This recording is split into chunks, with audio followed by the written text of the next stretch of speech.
What's up, guys? My name's Kamahl. This is a corrupted side area. This is going to be your best chance to find Vaal Gems in the game. Today what we're going to do is we're going to go over Vaal Skill Gems, what they do, how they work, corrupted items, Vaal Orbs, all that fun stuff. I actually had a comment on the video I put out yesterday asking me to do this video, so I figured, why the hell not? So go ahead, sit back, relax. If you enjoy this video, like the video, subscribe to the channel, all that fancy stuff. I'm going to show you the intro and then we'll go over everything.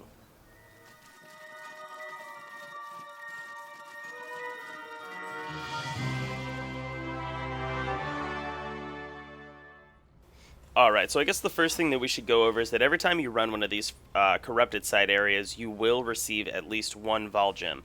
What Vaal Gem is it? Fuck, I don't know. It all depends. But, how do the Vaal Gems work? They used to work not as good as they do now. The way that they work now, you take that specific gem, you put it into the gem slot, and then you have both the Vaal version of the gem as well as the normal version of the skill gem accessible right then and there. So as you see, this Vaal Cold Snap I put in, I have Cold Snap, and then I also have Vaal Cold Snap, both of them accessible just from the one gem. Extremely useful, extremely beneficial. Now, the normal ability, the Cold Snap, for instance here, you can use whenever, doesn't matter, well, based on the spell. But then, the Vaal skills, the way that those ones work, is you actually have to obtain a certain amount of souls. So you have to kill a certain amount of enemies, and then you can use the Vaal Gem. The Vaal Gems will always be that skill, typically a bit stronger, and then with an extra little bonus on it, like Cold Snap, for instance. You'll notice when I cast this Vaal Cold Snap, what'll happen is it will actually create a area of effect around my character that does a continuous cold damage for a short amount of time after the spell has been cast.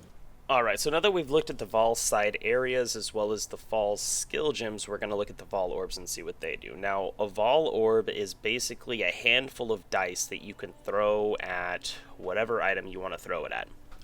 When you hit an item with a Vaal Gem, you'll notice when I do these, it has the potential of changing the socket color and adding in white sockets, which can have any skill gem. It has the potential of changing the rarity of the item. It can stay as a normal white item that just becomes corrupted, which is no longer able to be modified. We'll go over that in a second.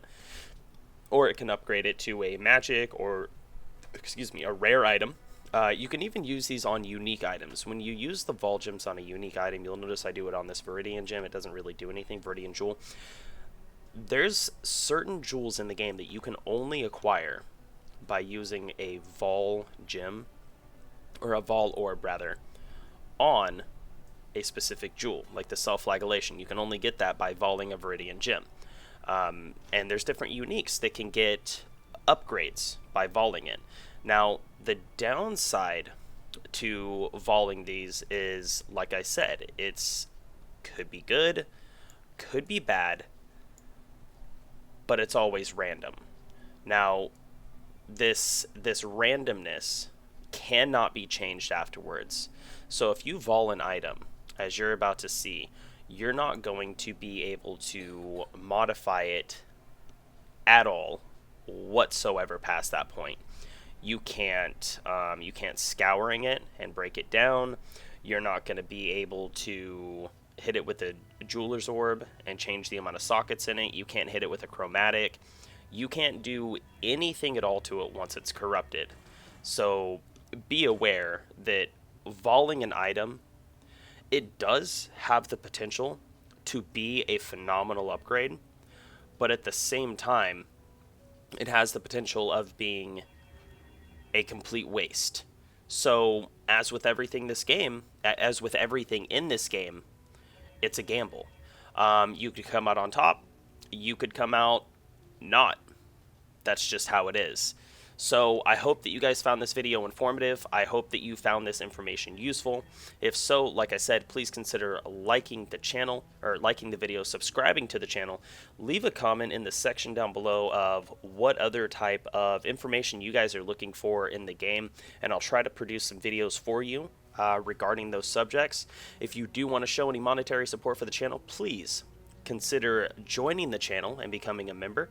You can also, just donate directly to me via PayPal or become a monthly subscriber over on Patreon. All those links are down in the description.